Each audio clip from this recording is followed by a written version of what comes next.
बहुत अच्छे, बहुत खूब। आली जनाब अबरार सारिम साहब ने बहुत खूबसूरत कलाम पेश किया, लेकिन जैसी बेदारी आपको दिखानी थी यकीनन थोड़ी कमी रही। हम उम्मीद रखते हैं कि आइंदा जिस शायर को आपके दरमियान पेश किया जाए आप खूब हौसला अफजाई फरमाएंगे। अभी चूँकि हमारे बीच दो मुकर्रिर हैं, एक तो आली जनाब इज़्ज़त माब डॉक्टर कृष्ण मोहन जी महाराज साहब हैं और दूसरे मौर्रिख़ इस्लाम माया नाज खतीब आलिम बामल, मुल्क के गोशे गोशे में बहैसियत मुकर्रिर जिस शख्सियत को जाना जाता है, पहचाना जाता है और इंडिया से कबल सऊदी अरब में जिनका खिताब सुनने के लिए इंडिया के जो लोग वहाँ रहते थे वो उनके प्रोग्राम में पहुँच जाते थे, वो शख्सियत मेरी मुराद हज़रत मौलाना कफ़ील अशरफ साहब लखनवी दामत बरकातुहू की है। आप दो मुकर्रिर को सुनेंगे। इस वक्त मैं मुल्तमिस हूँ, चूँकि अब तक जिस तरतीब से प्रोग्राम मैंने चलाया है इसमें मेरा कोई अमल दखल नहीं है। जिस प्रोग्राम में मैं पहुंचता हूं तो जिम्मेदारान का जो इशारा होता है, जो हुक्म होता है, उसका ख्याल मुझे करना पड़ता है। चूँकि जिस शख्सियत ने इतना बड़ा प्रोग्राम सजाया संवारा है, यकीनन उनके जहन में कुछ ना कुछ चल रहा होगा कब हमें किसे पेश करना है। लेकिन बड़ी बड़ी शख्सियतों को हम इसलिए बैठाए हैं ताकि जो लोग सुनने का जज्बा रखते हैं, बहुत से लोग ऐसे भी हैं कि आए बेचारे, उन्होंने कहा कि भाई इतने बड़े नाम के मौलाना आ रहे हम भी देखें, तो देखने वाले खैर देख के चले गए, लेकिन सुनने वाले अभी भी मौजूद हैं। आइए इस वक्त गुजारिश कर रहा हूँ इज़्ज़त माब डॉक्टर कृष्ण मोहन जी महाराज साहब से कि वो तशरीफ़ लाएं और ये एजुकेशन के हवाले से, शिक्षा के हवाले से, तालीमी बेदारी कॉन्फ्रेंस के हवाले से जो बात हमारे दिगर मुकर्रीन ने कही और दिगर खतीब ने कही है, ये भी अपनी तरफ से आपके दरमियान कुछ बात रखेंगे। पूरी तवज्जो समाज फरमाए। जो हजरात टहल रहे हैं वो कुर्सियों पे आ जाए और जो पीछे की कुर्सियों पे हैं उनसे निहायत अदब से गुजारिश है, बाद नमाज मगरिब से इस वक्त तक आपने हर मेरे ऐलान पर, अपील पर पूरी तवज्जो दी, बहुत अदब से गुजारिश है आगे आगे की नशिस्तों पे आ जाएं बराए मेहरबानी। माशाअल्लाह, अल्लाह आपको जज़ा खैर दे। चूँकि आपको बहुत मशहूर मुकर्रिर को सुनना है, मौरिख़ इस्लाम को सुनना है, आलिम बामल को सुनना है, खतीब बेमिसाल को सुनना है। हिंदुस्तान के मुख्तलिफ सूबों में जिस शख्सियत की बराबर तारीख रहती है, कभी फोन कीजिए भोपाल की खबर मिलती है, कभी महाराष्ट्र का शहर मुंबई, कभी मालेगांव, तो कभी झारखंड का गिरिडीह, तो कभी बिहार का पटना, कभी बंगाल के कलकत्ते में हजरत का खिताब होता है, तो कभी आसाम में और कभी इसी तरीके से उड़ीसा में। वो मुकर्रिर आपके दरमियान मौजूद है।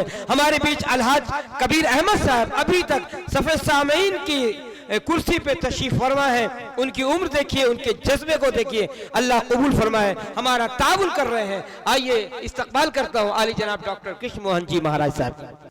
ये मोहम्मद बसी साहब का जो कार्यक्रम है बहुत दिनों से करते आ रहे हैं और मुझे इसकी जानकारी है कि गरीबों को, असहाय को, मजबूर को और बहुत सी ऐसी चीज़ें हैं, इनके द्वारा मेरे हाथ से सैकड़ों कंबल गरीबों के लिए बटे हैं जाड़े में। और इनकी स्वभाव आदत, ये हमारे साथ यहाँ से लेके बिहार तक सब जगह कार्यक्रम में रहते हैं और बहुत ही सबका, अपने बड़े बुजुर्गों का सम्मान करते हैं। बहुत तहजीब और बहुत विनम्रता युक्त व्यक्ति हैं। और कपिल अशरफ साहब जो हैं, आपकी तो बात ही निराली है और एक गजब की शख्सियत हैं और गजब का इनका व्यवहार है और गजब की इनकी बोली है। और ये बोलना शुरू कर दें तो अच्छे अच्छे फेल चाहे 4 घंटा बुलवा लो। और इस कार्यक्रम का जो संचालन कर रहे हैं कारी सैयद साहब, फैसल साहब, आपका मेरा ताल्लुकात, प्रेम मोहब्बत बहुत दिनों से है और आपकी कार्यक्रम को संचालन करने की जो कला है आप में इतनी सुंदर है कि छोटे को, बड़े को, विद्वान को, बच्चे को, सबको इतने सुंदर ढंग से सम्मान इज्जत देते हैं कि लोग इनको ढूंढते हैं कि सैयद साहब, फैसल साहब कहाँ हैं और बुलाते हैं। बहुत से कार्यक्रम इनके रहते हैं जो छोड़ देते हैं। तो इस मंच पर बहुत अच्छे गणमान्य लोग, योग्य लोग बैठे हैं और कुछ लोग बोल के चले गए।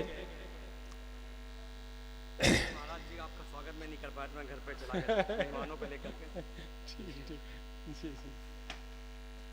हो गया।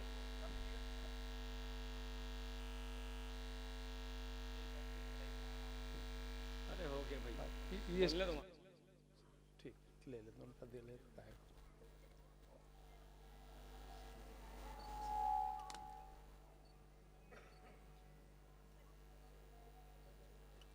जी महाराज। तो समय भी काफ़ी हो गया है। आज मैं बाई रोड किसी यात्रा से शाम को आया हूँ, तो हमारे साथ 2-4 लोग थे, तो हमने कहा चलिए भाई अच्छे लोग, तो इनको ये अंदाज़ा नहीं था कि इतना लंबा समय लग जाएगा। हमने कहा यार रात में 12-1 बजता है। तो खैर खुशी इस बात की है कि आपने जो सब्जेक्ट रखा वो एजुकेशन पर, तालीम पर, शिक्षा पर, कला पर, आर्ट पर, और बहुत विद्वान बोले जिन्होंने इंग्लिश का, उर्दू का, फिजिक्स का, केमिस्ट्री का, बायो का और सारे सोशलॉजी का सारे सब्जेक्ट रखे और तालीम का अच्छा विश्लेषण किया। शिक्षा क्या है इसके बारे में बहुत अच्छा बोला। तो मैं 2 लाइन, आप जहां बैठे हैं और मैं जहां आया हूं, और वसी साहब ने जो आप लोगों के लिए व्यवस्था किया है इस टेंट की, और इसके साथ साथ आपके सहयोग से इसका रेंट भी बेचारे देते हैं। तो आइए शुभ घड़ी के लिए टेंट है, आइए कुछ घड़ी के लिए टेंट है, इस जगह का भी हमने दिया रेंट है, और कैसे मैं वेलकम करूं आपका, सिर्फ सी में थोड़ा बचा सेंट है। बात अच्छी लगे तो फिर लगना चाहिए कि तालियों गड़गड़ाहट हो जाए, तब तो बात हुई, नहीं तो फिर अभी सोने का समय नहीं हुआ, आनंद लीजिए। और उसके बाद एक छोटा सा उदाहरण बताते हैं।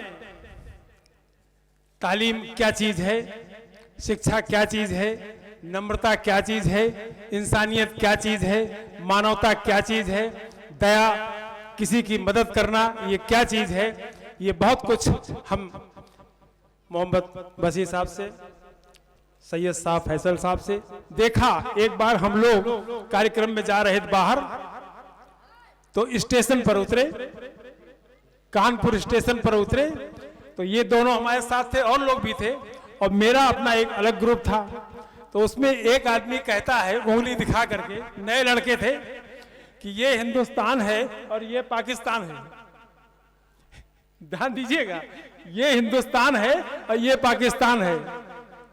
तो हमने कहा आप गलत अर्थ लगा रहे हैं, ये मोहब्बत की बहुत बड़ा पैगाम है। वाह वाह वाह, बहुत खूब।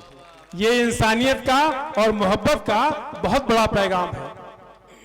तो इसलिए मित्रों, बहुत बच्चों को अच्छा बनाना चाहिए, जितना अच्छा हो सके। और अभी जैसे हमारे लोगों ने कहा, मुझे लगता प्रोफेसर टाइप विद्वान लोग हैं, कि तालीम के साथ साथ उसको और शिक्षा भी दी जाना चाहिए। जैसे कैरेक्टर, कैरेक्टर क्या है, कैरेक्टर में एक चीज शामिल नहीं होती है, कई चीज शामिल है। उसका उठना बैठना, उसकी तहजीब, उसकी तालीम, उसकी नम्रता, उसका अदब, इज्जत करना, इज्जत देना, कई चीज काउंट होती है कैरेक्टर में। और कैरेक्टर के बारे में बहुत सी चीजें तो हैं जो आपके पास रहेंगी और मिलेंगी, लेकिन character is gone, everything is gone.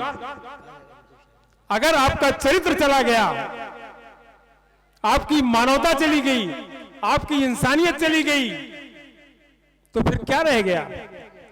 कहीं कहीं हम बोल देते हैं पैसा, कुछ लोग सोचते हैं सब पैसे ही सब कुछ है, लेकिन हमने कलकत्ता में, बंबई में, बेंगलोर में, दिल्ली में पैसा उन लोगों के पास देखा है जो ताली बजा के पैसा कमाते हैं, जो ताली बजाकर पैसा कमाते हैं और जो अंग दिखा करके पैसा कमाते हैं, ऐसे लोग भी हैं। उनकी क्या अहमियत है।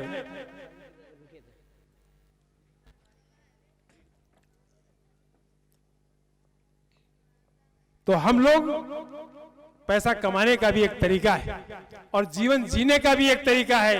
लोग जीते हैं लेकिन जीना नहीं जानते हैं कि कैसे जीना चाहिए। जहर भाया तुम्हें लेकिन, जहर भाया तुम्हें लेकिन अमृत पीना नहीं आया, और मनुष्यता का फटा अंचल तुम्हें सीना नहीं आया। भले ही तुम फरिश्तों की तरह बातें करो लेकिन अभी तक आदमी बनकर तुम्हें जीना नहीं आया। अगर इंसानियत नहीं है, मानवता नहीं है, किसी के प्रति आदर रिस्पेक्ट नहीं है और आप समाज को लेकर के नहीं चल सकते हैं तो क्या मतलब आपके जीने का। जीने के लिए जानवर भी जी रहे हैं, लेकिन कुछ खास बात है कि मालिक ने हमें कुछ चीज दिया है कि ये माँ है, ये बाप है, ये भाई है, बेटा है, ये पत्नी है, ये समाज है, उसकी इज्जत करने का। किसी समय हमारे दादा गुरु ने बताया, भोपाल में किसी समय नवाब हमीदुल्लाह खां का राज्य था, उनकी सल्तनत थी। नवाब हमीदुल्लाह खां ने तिब्बत से एक बहुत जोरदार फकीर बुलाया, बहुत पहुंचा हुआ, और बुला तो लिया गया। फिर रात में राजा साहब, उनके जो होम सेक्रेटरी थे वो, और हमारे दादा गुरु ये विचार करने लगे कि इससे क्या चीज पूछी जाए, इतनी बड़ी शख्सियत को बुलाया गया है। तो उससे 2-3 क्वेश्चन किए गए। उसमें एक क्वेश्चन ये भी था कि आदमी कौन सा ऐसा काम करे कि जिससे सबके द्वारा वो रिस्पेक्टेड, आदरणीय हो जाए, इज्जत उसको मिले। तो उन्होंने एक ही बात कहा था, कोई भी व्यक्ति अगर इज्जत देना सीख ले, रिस्पेक्ट देना सीख ले, तो वो सबके द्वारा आदरणीय हो जाएगा, सबके द्वारा इज्जत उसकी बख्शी जाएगी। और एक छोटी सी बात और बताऊं आपको। किसी समय हम अपने दादा गुरु के साथ इंदिरा गांधी के यहाँ थे और 10 दिन रहे जब वो प्राइम मिनिस्टर थी। तो वहां से एक निमंत्रण कार्ड आया, ये जो बजाज कंपनी के मालिक हैं, कि आपको भोपाल में एक कार्यक्रम में शिरकत करना है। हम लोग भोपाल आए। उनके डायरेक्टर बजाज के मोहनलाल सोनी, बहुत बड़े आदमी, नौकर चाकर, गाड़ी घोड़ा सब कुछ। सब लोग जब आए तो उसके बाद उन्होंने वहाँ का मुख्यमंत्री का जो काफिला है वो चला। अब आप समझते हैं मुख्यमंत्री काफिला क्या क्या, उसमें कितने लोग। जब चला तो मोहनलाल जो सोनी थे उनके डायरेक्टर, उन्होंने हमसे कहा कि कृष्ण मोहन जी आप मेरे साथ बैठेंगे। तब मेरी उम्र कम थी, तो हमने कहा ठीक है। हम उनके साथ ड्राइवर की सीट के बगल गाड़ी में बैठ गए और यात्रा शुरू हुई।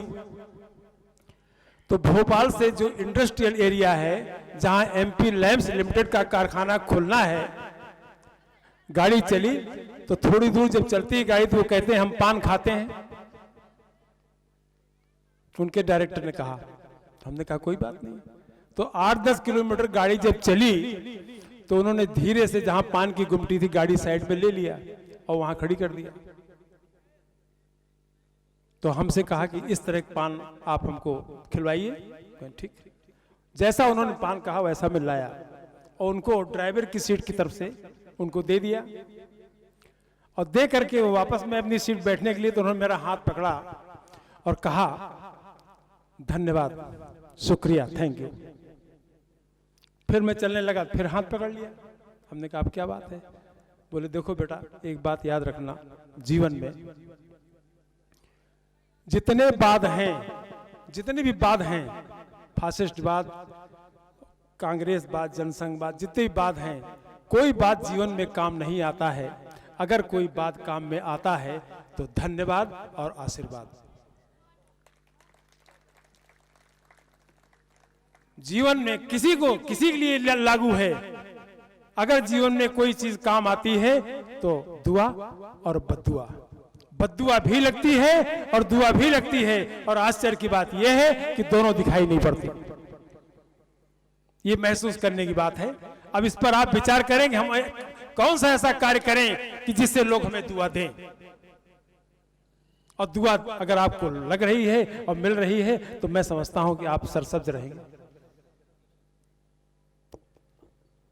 तो इसलिए बच्चों की तालीम के साथ साथ उनको हुनर, उनको आर्ट और लिविंग है, अच्छी लिविंग कैसे वो जीवन जी सकते हैं, उनका सहयोग कैसे हो सकता है, वो किस लाइन में आगे जा सकते हैं, कुछ अपने बुजुर्गों से, कुछ अपनी किताब से, कुछ अपने गुरु से सीखें, तभी वो आगे बढ़ेंगे। किसी ने लिखा है, इस पथ का उद्देश्य नहीं है शांति भवन में टिक रहना।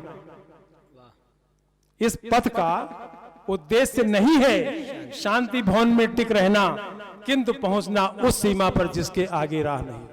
वाह वाह वाह। तो उसको अपने हिसाब से आगे जाना चाहिए, और वो अगर इस तरह से काम चल कर रहा है तो जाएगा।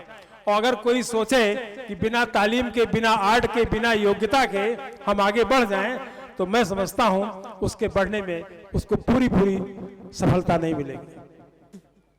बिना पंख के उड़ सकते हैं केवल कुछ ऊंचाई तक। बिना पंख के उड़ सकते हैं केवल कुछ ऊंचाई तक, और आसमान तक वही उड़ेगा जिसके अपने पर होंगे। वाह वाह वाह।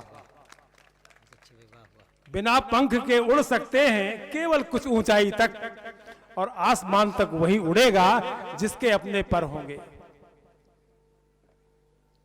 तो आज जो वसी साहब ने जो विषय रखा, अच्छा विषय रखा, विद्वानों के लिए रखा, पढ़ने वालों के लिए रखा, जो आने वाले भविष्य है उनके लिए रखा।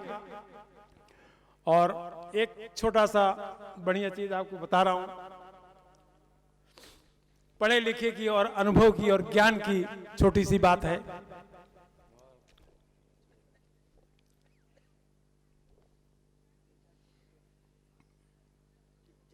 हाँ, बैठिए आप। तो हाँ, एक आदमी जो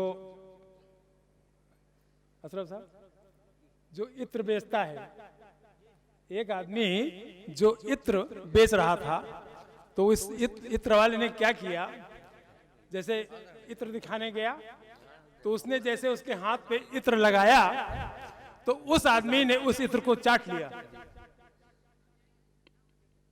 बात समझिएगा, इत्र यहां लगाया और इत्र उसने चाट लिया। तो वहां पर कवि, अपनी कोई कवि था, शायर था, गीतकार था, गजलकार था, वो देख रहा था और कहता है, करी आचमन फुलेल को, करी आचमन फुलेल को, मीठो कहत सराही। जो उसने उसको टेस्ट चाट लिया तो कहता है बड़ा मीठा इत्र है। करी आचमन फुलेल को, मीठो कहत सुराही, रे गंधी मति मंद तू, इत्र सुखावत काहे। इत्र कह रहा है, हे मूर्ख, तू क्या सूंघा रहा है इत्र? इत्र सूंघने की चीज है, वो चाट रहा है। तो कभी कभी ऐसा भी होता है। इसके ऊपर एक अच्छी चीज बताएं आपको। एक हमारे शास्त्र में नारद जी हुए और ब्रह्मा जी ने नारद जी को एक आदेश दिया कि आप मृतलोक पर जाएं और लोगों को अच्छी चीज, गजल है, कविता है, गीत है, शेर है, शायरी है, अच्छी चीज सुनाएं। तो वो सज्जन इस मृतलोक पर सुनाने आए, और जो अच्छी चीज लोगों को सुनाए तो कोई सुनने को तैयार नहीं, कि कहां का पागल है। तो वहां वापस गए वो, और वापस जाने के बाद ब्रह्मा जी के सामने कहते हैं, इतर कर्म फलानी यदि छया, वितरितानि चहे चतुराननो। इतर कर्म फलानि यदि छया, वितरितानि चहे चतुराननो। अरसिके कछु कापि निवेदनम, शिरस मालिक मालिक मालिक।